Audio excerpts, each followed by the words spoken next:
우리 하나님의 크신 은혜와 사랑이 오늘도 변함없이 기도로 하루를 열어가는 우리 모든 성도님들과 동행하시기를 주님의 이름으로 축원합니다.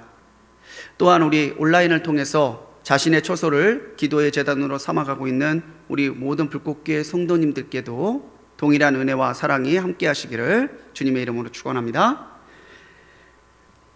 흔히 사람의 마음 씀씀이를 손에 비유하죠.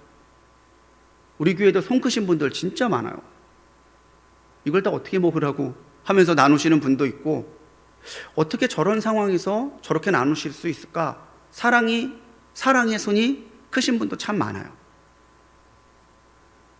반대로 옹졸한 마음은 손이 작다라고 그러죠. 그 사람의 손이 큰지 그 사람의 손이 작은지 우리는 우리의 육안으로도 그게 보입니다. 오늘 신명기 15장은요 계속해서 모세가 이스라엘 백성들에게 하나님이 주신 율법을 삶에서 어떻게 지켜갈 것이냐 설명하고 있는 내용이에요. 그 중에서 이 안식년과 또 히브리 사람들, 같은 이스라엘 동족으로서 종살이를 하고 있는 사람을 풀어주라고 하는 것, 그리고 하나님께 처음 난 것은 거룩하게 구별하여 드리라는 규례가 설명되어 있습니다. 15장 전체의 주제는요 11절에 나와 있는 대로요, 내 형제 중에 우리 궁핍한 자에게 손을 펼지니라, 내 손을 펼지니라, 이것이 15장 전체의 가장 큰 주제입니다. 그래서 오늘 말씀을 내 손을 펼지니라 라는 이 말씀을 제목 삼아서 함께 이 15장의 말씀을 나누려고 합니다. 하나님의 손은 오그라들지 않습니다. 주님의 손은 결코 짧아지지 않습니다.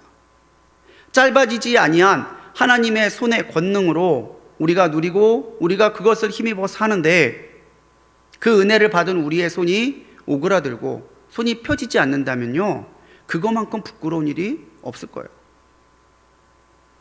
손을 펴는 사람, 손을 펴는 성도는 과연 어떤 사람입니까? 1절로 6절의 말씀은요 안식년에 대한 규례예요. 매 7년은 이방인에게는 해당되지 않지만 같은 이스라엘 사람들 사이에서는 7년째가 되는 해에는 하나님의 은혜가 임하고 하나님의 안식이 임하는 안식년으로 지키라고 모세는 명령하고 있는 것이죠. 안식년이 7번 반복이 돼요. 그럼 77에 49죠? 그 다음 해가 50이 되죠. 그래서 7번의 안식년이 지나면 50년째 되는 해에는 희년, 해방과 자유, 은혜와 사랑이 선포되는 희년이 돌아오게 되어 있어요. 기억해야 될 건요, 여기에서 말하는 빚을 면제해 주란 얘기는요 빚 자체를 없애는 탕감하라는 이야기가 아닙니다. 탕감이 아니라 안식년이 된 해에서는 이 빚을 같은 동족들끼리는 이 빚 좀 갚으라고 그렇게 독촉하지 말라는 얘기예요. 빚을 유예해 주는 거죠. 혹시 여러분 빚 독촉 받아보셨어요? 언제까지 갚으실 거예요? 언제까지 이거 변제하실 거예요? 당해보신 분들 이야기 들어보면요 진짜 사람이 사는 게 아니래요. 요즘에는 법으로도 불법적인 추심을 못하도록 규정해 놓고 있지만 정말 갚을 돈이 있다는 것을 매일 누군가가 일깨워주는 것만큼 괴롭고 힘든 게 없어요. 이 안식년 제도를 행함에 있어서 하나님은 한 가지의 또 명심할 점을 이야기하십니다. 그게 뭐냐면 안식년이 가까이 왔다고 해가지고 꺼주지 않는 일을 하지 말라는 거예요. 그런 일을 하나님은 악하다고 이야기하고요, 더 나아가서는요 죄라고 이야기해요. 6년째 돼요. 내년에 안식년이에요. 이거 빌려주면 못 받을 것 같은데, 그래서 안 빌려줘요. 하나님은 그 생각을 악하다는 거예요. 언제든지 너희 가운데에 가난한 자가 있거든, 너희 중에 꼭 가난한 사람이 아니어도 너희가 하나님께 받은 것을 나눌 만한 사람들이 있다면은 인색하게 굴지 말고 네 손을 오그라들게 하지 말고 네 손을 펴서 하나님께 받은 것을 흘려보내 나누라는 거죠. 만약에 이렇게 하면요 4절로 5절에서요 두 가지의 약속이 나와요. 네가 만약에 내가 말한 대로, 내가 이른 대로 손을 펴서 넉넉히 꾸어준다면은 먼저는 네가 복을 받을 거라는 거예요. 첫 번째 약속이에요. 너는 꾸어줄지언정 꾸지 않을 거고, 너는 통치할지언정 너는 통치받지 않을 거야. 하나님께서 손을 아끼지 아니하고 인색하지 아니하고 손을 펴서 많은 이들에게 하나님의 사랑을 나눈 사람에게 약속하시는 복이에요. 두 번째 복은 뭐냐면 너희 가운데에 가난한 자가 없을 거라는 거예요. 첫 번째 약속은 우리 개인을 향한 하나님의 약속이에요. 네가 나의 말을 듣고 순종해서 이렇게 하였으니 너는 이 복을 받을 거다. 두 번째 약속은 공동체를 향한 약속이에요. 너희 이스라엘 공동체에 가난한 자가 없을 거다. 그렇기 때문에 가난은요, 나라님도 못 구한다고 그러지만 가난에 대한 소망은요, 하나님의 말씀에 순종하는 자에게 그 소망이 있다는 거예요. 오늘 우리가 하나님 앞에 손을 펴서 내게 있는 것을 나누는 것은 내가 착해서, 내가 도덕적으로 깨끗해서가 아니에요. 내가 하나님의 말씀을 받은 사람이기 때문에, 내가 하나님의 말씀을 순종하며 살아가는 것이 하나님 앞에 합당한 일이기 때문에 내가 내 손을 펴서 내 주변에 나의 도움이 필요한 사람에게 나누는 거죠. 그렇기 때문에 여러분들 적극적인 순종이 되려면요, 여러분들이 찾아보셔야 돼요. 누군가가 와서 도와줘, 이것 좀 함께 해줘, 요청하는 것을 도와주는 것도 참 귀하고 하나님께서 기뻐하시는 일이지만, 더 적극적인 것은 오늘 내 기도가 필요한 사람이 누구인가, 오늘 나의 도움과 나의 섬김이 필요한 사람이 누구인가 찾아보는 것이 하나님 앞에 더 적극적인 순종의 모습이라는 거죠. 4절에서 하나님이요, 이스라엘 백성들에게 말하죠. 백성들에게 명령을 지켜 행하라. 이게 내 명령이라는 거예요. 너희들이 나의 명령을 받고 나의 은혜를 받은 나의 백성들이라면 너희들이 나의 명령을 지켜 순종할 것이다라고 하는 믿음이 하나님께는 있다는 거죠. 제가 목회를 하다 보니 그렇더라고요. 물질이 많다고 해서 많이 드리고 많이 섬기는 거 아니에요. 재물이 많은, 경제적인 기준에서 보기엔 부자인데 그렇다고 해서 그 사람이 많이 나누고 많이 드리는 거 아니더라고요. 하나님의 말씀에 순종하고자 하는 사람, 내가 하나님께서 위로하시고 하나님께서 세우시는 그 거룩한 일에 쓰임받기를 소망하는 사람이, 그 순종하는 사람이 하나님께 쓰임받는 사람이 되더라고요. 사랑하는 우리 성도님들, 이걸 기억하십시오. 내가 나의 의를 가지고 나누면요, 내 만족만 돼요. 오늘도 좋은 일 하나 있다, 오늘도 선한 일 하나 있다, 그걸로 끝이에요. 그런데 하나님의 말씀을 기억하고 하나님의 말씀을 따라 나누면요, 하나님께서 내게도 은혜를 주시지만 나를 통해 하나님의 나라가 거룩하게 세워져 가는 일에 내가 쓰임받는 하나님의 통로가 돼요. 그러니까 모든 일을 주님의 이름으로 하셔야 된다는 거죠. 주님의 이름으로 섬기고 주님의 이름으로 나누는 거예요. 내가 어려울 때 이렇게 도와줬으니까 꼭 기억해. 내가 아무나 도와주는 사람이 아니야. 나니까 도와주는 거야.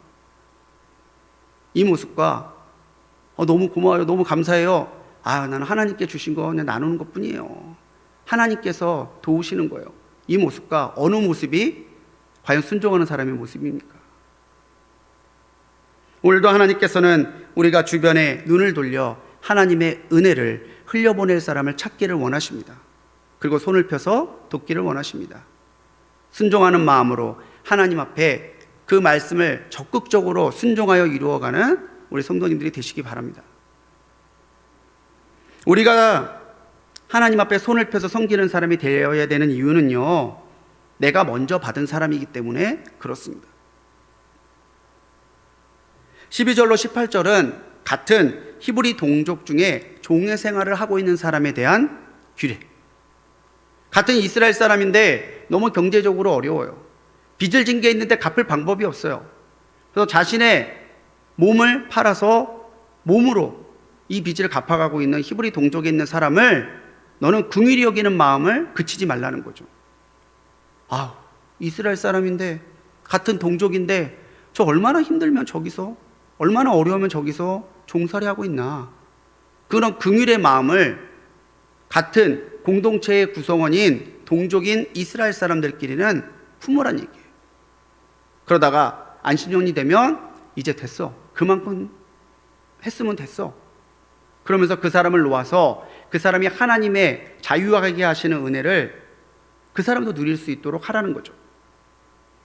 하지만 그 중에 그런 사람도 있을 수 있겠죠. 싫다고. 나는 주인님이 너무 좋아요. 난 이 집이 너무 좋아요. 난 그냥 이렇게 살 거예요.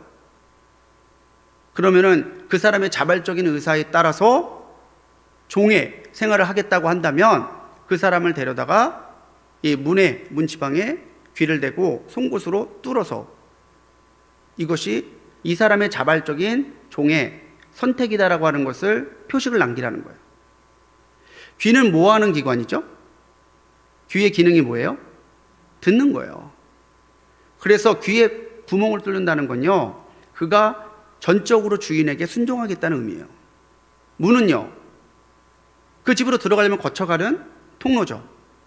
문에 대고 구멍을 뚫는 거는 이 집안 전체에 온전하게 순종하겠다는 표시를 이 귀에 남기는 거예요. 중요한 건 자발적인 거예요. 내가 그렇게 잘해줬는데 그만하려고? 그렇게 가갑적이고 억압적이 아니라 정말 하나님께서 주신 그 자유를 내가 먼저 받았으니까 그 사람에게 하나님의 자유를 나눠주는 거예요. 당시의 종은요, 노동력을 제공하는 수단이었죠. 종을 자유롭게 한다는 건요, 엄청나게 큰 물질적 손해예요. 근데 거기다 하나님은 뭐라고 덧붙이세요? 나갈 때 빈손으로 내보내지 말라는 거예요. 후히 주라는 거예요. 후히 주라. 14절에 나눔의 기준이 있어요. 뭐냐면 여호와께서 주신 대로.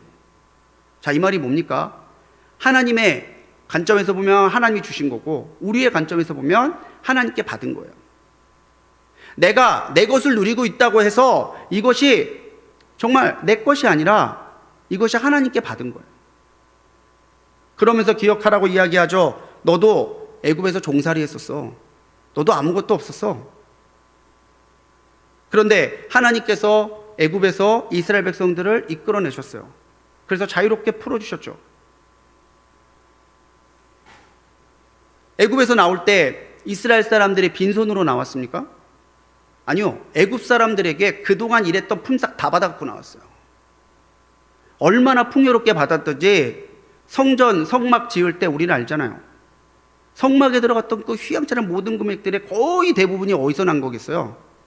애굽에서 가지고 나온 거예요. 나머지는 그 땅에서 전리품으로 얻었던 거겠죠. 그렇게 자유롭게 그렇게 채워주심을 경험해 놓고 나는 아무에게도 자유롭게 하지 아니하고 아무에게도 베풀지 아니하고 빈손으로 내보내는 그런 천박한 경제의식을 가지고 있는 것을 드러내지 말라는 거죠. 그렇기 때문에 우리가 사랑해야 된다고 그러잖아요. 왜 사랑해야 돼요? 왜? 내가 사랑을 받았으니까. 내가 나의 물질을 들여서 나누래요. 왜 나눠야 돼요? 내가 받았으니까. 이것이 15절에 이른 대로 하나님이 주시는 명령이에요. 내가 너를 자유하게 했으니 너도 자유케 하고 내가 너를 풍요롭게 했으니 너도 풍요롭게 해주란 얘기예요. 한 강사가 TV에서 그렇게 강연을 하더라고요. 재물만 있는 사람이 있고요. 재물도 있는 사람이 있대요. 이 차이를 좀 아시겠습니까? 재물만 있는 사람은 재물이 전부예요. 재물밖에 몰라요. 근데 이 재물이 없으면 그 사람은 그냥 인생이 끝나는 거예요. 근데 재물도 있는 사람은요, 재물이 아니어도 살아가요. 재물을 누리지만 재물에 매이지 않는다라는 거예요. 요즘 공공연하게 인터넷이나 뉴스에서 재물이 좀 있다고 갑질하다가 망신당하는 사람들 우리 많이 보잖아요. 재물만 있는 그런 사람들이 아니라 내게 있는 재물도 나눌 수 있는 사람들이 되어야 된다는 거죠. 왜? 그거 다 하나님이 주신 거니까. 이 새벽에 여러분들에게 질문 하나 드리고 싶습니다. 여러분, 받는 삶이 복됩니까? 주는 삶이 복됩니까? 여러분, 받는 사람이 되고 싶으세요? 주는 사람이 되고 싶으세요? 참으로 지혜로운 사람이요, 주는 것을 기뻐하는 사람이에요. 받다 보면 한도 끝도 없어요. 나중에는 그 빈곤한 밖에 안 남아요. 누가 안 주나, 누가 안 해주나, 그렇게만 살아요. 근데 주는 사람은요, 더 많이 줄 수 있도록 하나님이 부어주세요. 이것이 먼저 받은 사람이 풍요롭게 나눴을 때에 하나님께서 주시는 은혜라는 거죠. 내가 받은 사랑, 내가 받은 재물, 내가 받은 은혜, 나에게서 고이고 나에게서 끊어지는 것이 아니라 나를 통해 흘러서 더 큰 은혜와 더 큰 풍성함으로 나타날 수 있도록 내게 주신 것으로 기쁨으로 섬기며 나눌 수 있는 우리 성도님들이 되시기 바랍니다. 마지막으로 이 하반부의 내용은요, 초태생에 대한 규례예요. 출애굽기 13장에서 하나님께서는 유월절 규례를 주시면서 이야기하시죠. 처음 것은 다 내 것이다. 우리가 나누려면요, 우리가 드리려면요, 우리가 정말 기억해야 될 절대적인 조건이 뭐냐면 하나님이 주인이시라는 거예요. 이 의식이 없는 사람은요, 죽었다 깨어나도 자기의 것을 나누거나 드릴 수 없어요. 인색해지게 되고요, 손이 오그라들게 되고요, 옹졸해지게 돼 있어요. 내 건데요. 어떻게 모은 내 건데 그걸 저렇게 나누냐고, 그런 생각이 들 수밖에 없다는 거죠. 하나님께서 이 초태생을 규정하신 것, 거룩하게 구별하신 것은 가장 모든 것 위에 하나님을 먼저 기억하라는 뜻이에요. 가축을 기르어서 첫 새끼를 얻었다고, 농사를 지어서 첫 곡물을 얻었다고, 아, 이게 내 거다, 그렇게 생각하지 말고 이것이 하나님께서 주인이시고 하나님이 내게 맡겨주신 것이다라는 것을 기억하며 살라는 거예요. 이거를 뭐라고 이야기해요? 청지기 의식이라고 그래요. 나의 모든 것을 하나님이 내게 맡겨주신 겁니다. 시간도, 재능도, 건강도, 물질도 하나님이 맡겨주신 거예요.